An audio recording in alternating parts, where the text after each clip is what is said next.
هذا سبيل الله قد وضحت أعلامه من فوقه نور يمضي عليه المؤمنون به درب الهدى بالقوم معمور. هو صحيح البخاري واسمه الجامع الصحيح المسند من حديث رسول الله صلى الله عليه وسلم وسنته. وعلموا من تقدرون على تعليمه والكل مأجور. بسم اللہ الرحمن الرحیم. باب قول اللہ تعالی وما اوتیتم من العلم الا قلیلا. باب ہے اللہ تعالیٰ کا فرمان اور تمہیں علم میں سے بہت کم دیا گیا ہے. امام بخاری رحمۃ اللہ علیہ نے کتاب العلم میں یہ بات ذکر کی کہ انسان جتنا بھی علم حاصل کر لے لیکن وہ علم اللہ کے علم کے مقابلے میں بہت ہی تھوڑا ہے. ہماری زندگی میں بہت سے ایسے امور ہیں ہم انہیں دیکھتے ہیں لیکن وہ ہماری سمجھ سے بالا ہے. انسان سمجھا یہ جاتا ہے کہ یہ اللہ کی جتنی بھی مخلوقات ہیں ان سب میں زیادہ سمجھدار ہے اور عاقل ہے.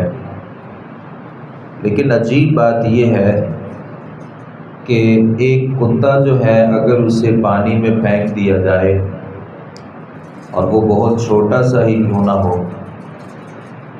تو وہ پانی میں تیرنا جانتا ہے، اور بطخ کے چھوٹے سے بچے کو پانی میں پھینکا جائے وہ بھی تیرنا جانتا ہے.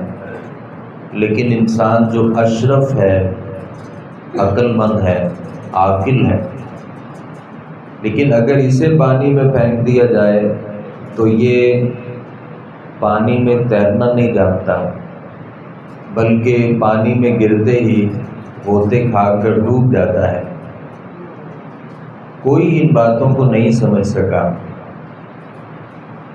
حکمت سے بہت سی ایسی چیزیں تعلق رکھتی ہیں آج تک لوگوں کے پاس ان کے جوابات نہیں ہیں. انسان پیدا ہوتے ہی کھانا شروع کر دیتا ہے، درد کو محسوس کرنا شروع کر دیتا ہے. یہ ساری وہ چیزیں ہیں جن کا علم آج تک لوگوں کے پاس نہیں ہے. اللہ رب العالمین یہ ثابت کرنا چاہتے ہیں کہ انسان بہت پڑھ لے اور بہت ہی ترقی حاصل کر لے، جو اللہ کا علم ہے اس تک نہیں پہنچ سکتا. امام بخاری نے اس بات کو ثابت کرنے کے لیے ایک حدیث ذکر کی ہے. حدثنا قیس بن حفص قال حدثنا عبد الواحد قال حدثنا الاعمش سلیمان عن ابراہیم عن علقمۃ عن عبد اللہ. عبداللہ بن مسعود رضی اللہ عنہ سے روایت ہے، کہتے ہیں بین انا امشی مع النبی صلی اللہ علیہ وسلم فی خریب المدینہ، میں نبی صلی اللہ علیہ وسلم کے ساتھ مدینہ کے بے آباد علاقے میں چل رہا تھا. وَهُوَ يَتَّكِئُ عَلَى عَصِيبٍ مَعَهُ، آپ صلی اللہ علیہ وسلم کھجور کی ٹہنی پر ٹیک لگائے چل رہے تھے. فَمَرَّ بِنَفَرٍ مِّنَ الْيَهُودِ، آپ کا یہود کے ایک گروہ سے گزر ہوا.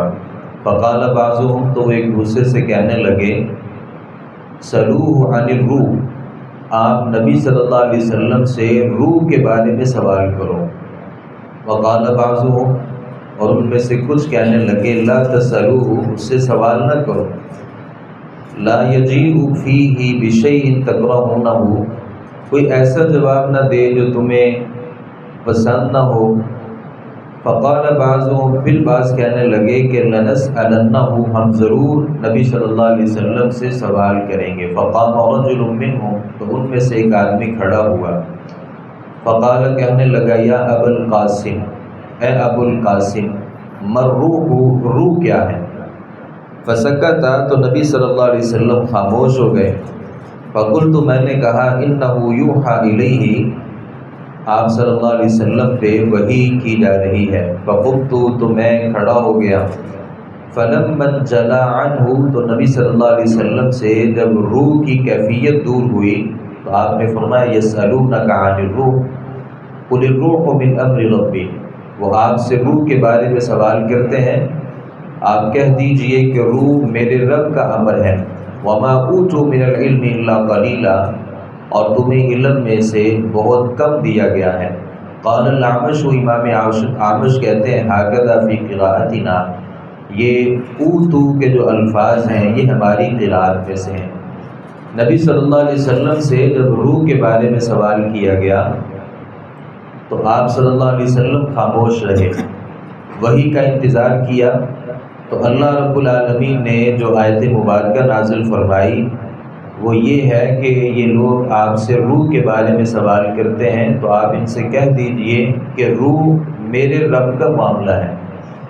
ویسے قرآن مجید میں اللہ رب العالمین نے تمام سوالات کے جواب دیے، لیکن روح ایسی چیز ہے کہ اللہ رب العالمین نے روح کی تفصیلات ذکر نہیں کی. اگر کوئی دنیا میں کوئی آپ کو ایسا شخص ملے اور وہ یہ کہے کہ میں روح کی ساری چیزوں کو جانتا ہوں تو اس سے بڑا کوئی جھوٹا آدمی نہیں ہو سکتا، کیونکہ اللہ نے جس معاملے کی تفصیل ذکر ہی نہیں کی تو کوئی شخص اپنی طرف سے ان باتوں کو ذکر نہیں کر سکتا. آپ دیکھیں کہ روح ہے کیا، کوئی آدمی نہیں سمجھ سکا. روح کہاں سے آتی ہے کوئی آدمی نہیں سمجھ سکا. یہ روح واپس کہاں جاتی ہے آج تک کوئی آدمی نہیں بتا سکا. نبی اکرم صلی اللہ علیہ وسلم نے جب تمام انبیاء علیہم السلام کو نماز پڑھائی تھی تو اس میں تمام کے تمام انبیاء جب موجود تھے بیت المقدس میں، تو روایات میں آتا ہے کہ نبی صلی اللہ علیہ وسلم نے یہاں ان سب کو نماز پڑھائی. اب یہ انبیاء جو تھے اللہ بہتر جانتا ہے کہ وہ ان کی روحیں وہاں جمع ہوئی تھیں یا ان کے جسم بھی موجود تھے. اور یہاں سے نبی صلی اللہ علیہ وسلم جب براق پر بیٹھ کر گئے آسمانوں کی طرف، اور آپ صلی اللہ علیہ وسلم کی جو سواری تھی وہ سب سے زیادہ تیز تھی. اس قدر تیز تھی کہ جہاں تک کوئی انسان کی نظر پہنچ سکتی ہے اس تک، یعنی اس سے زیادہ وہ تیز تھی. لیکن جیسے ہی آسمانوں پر پہنچے تو وہاں ابراہیم علیہ السلام سے بھی ملاقات ہوئی اور دیگر کئی سارے انبیاء علیہم السلام سے ملاقات ہوئی. ان کو ابھی نیچے چھوڑ کر کے گئے تھے، لیکن آپ سب سے زیادہ تیزی کے ساتھ آسمانوں کی طرف بڑھے تو وہاں بھی انبیاء علیہ السلام سے ملاقات ہوئی. اب سوال یہ ہے کہ انبیاء سے جو دنیا میں ملاقاتیں ہوئیں اور ان کو نماز پڑھائی، یہاں وہ انبیاء اپنے روحوں کے ساتھ موجود تھے. اگر روحوں کے ساتھ موجود تھے تو پھر آسمانوں پر جب پہنچے آپ سب سے تیزی کے ساتھ تو وہاں تو انبیاء اپنے اپنے کاموں میں مشغول تھے اور ایسی صورتحال تھی کہ جیسے یہ نیچے تھے ہی نہیں. اور اگر وہ روحیں آسمانوں پر تھیں اور ان کے جسم نیچے موجود تھے تو جسم بغیر روح کے تو کچھ کر ہی نہیں سکتا. تو کوئی آدمی اس مسئلے کو نہیں سمجھ سکتا. صحیح مسلم کی روایت کے مطابق نبی اکرم صلی اللہ علیہ وسلم نے فرمایا انبیاء جو ہوتے ہیں وہ اپنے قبروں میں زندہ ہوتے ہیں، اور روایت کے الفاظ یہ ہیں کہ یصلون، وہ نمازیں پڑھتے ہیں.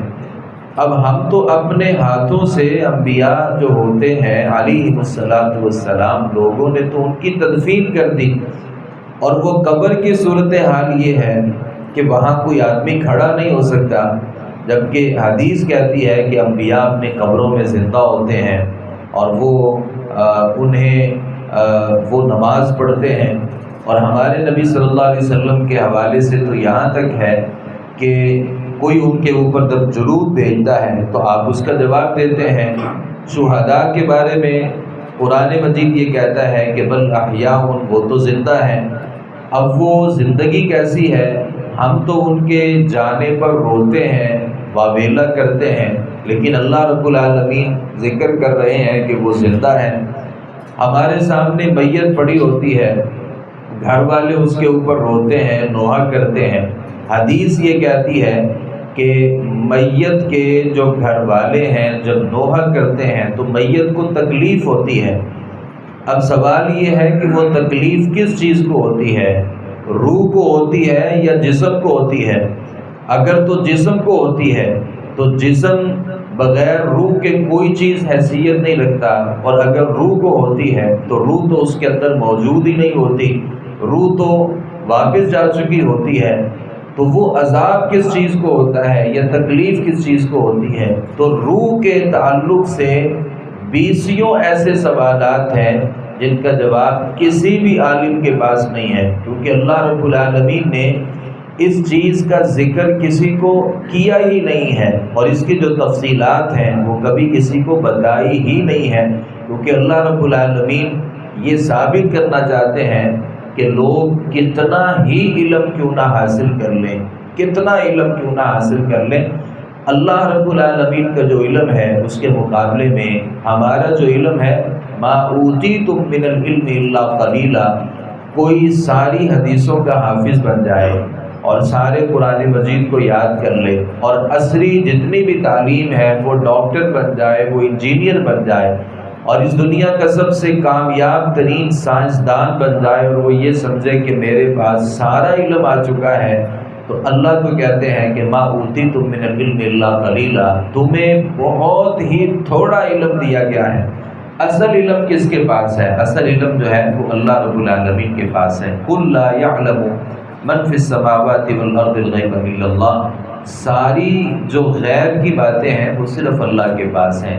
تو کتاب العلم میں یہ بات ہمیں یہ سبق دیتا ہے کہ کوئی آدمی یہ نہ کہے کہ میرے پاس کامل علم ہے، اور اتنا علم ہے کہ کسی کے پاس اتنا علم نہیں ہے، اور ساری معلومات میں حاصل کر چکا ہوں، ساری معلومات اللہ نے لوگوں کو دی نہیں ہے۔ نبی اکرم صلی اللہ علیہ وسلم بھی بعض سوالوں کے جوابات میں وہ انتظار کرتے تھے، اللہ کی طرف سے وحی ہوتی بتا دیتے۔